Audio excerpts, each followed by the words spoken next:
MD विक्री करणारे 3 पुरुष आरोपींना अटक। 1,75,100 रुपये किमतीचा मुद्देमाल जप्त।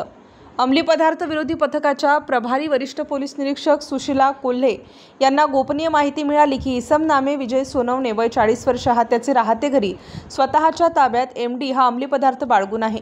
सदर बातमीची खात्री अंमली विरोधी पथकातील अंमलदार यांनी शासकीय पंच तसेच श्वान पथक सोबत त्यांच्या राहते घरी जाऊन केली असता त्यांच्याकडून 34 ग्रॅम एमडी हा अंमली पदार्थ 1,70,000 रुपये किमतीचा व इतर मुद्देमाल 5,100 रुपये किमतीचा असा एकूण 1,75,100 रुपये किमतीचा मुद्देमाल जप्त केला असून नमूद आरोपी विजय सुखदेव सोनवणे व 39 वर्ष याचे विरुद्ध उपनगर पोलीस ठाणे येथे गुन्हा दाखल केलाय।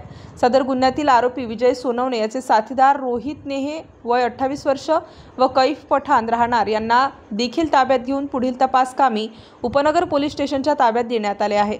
यातील आरोपी रोहित नेहे हा सराईत गुन्हेगार असून त्याचे विरुद्ध नाशिक रोड पोलीस ठाणे येथे गुन्हा दाखल आहे।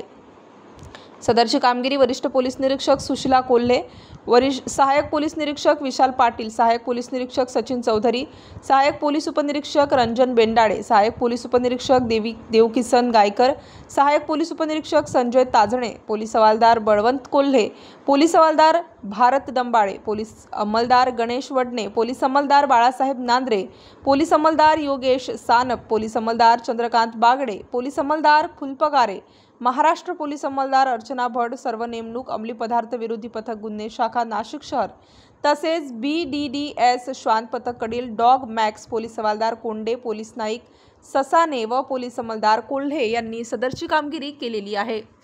स्टार न्यूज साठी मोहसिन पठाण, नाशिक।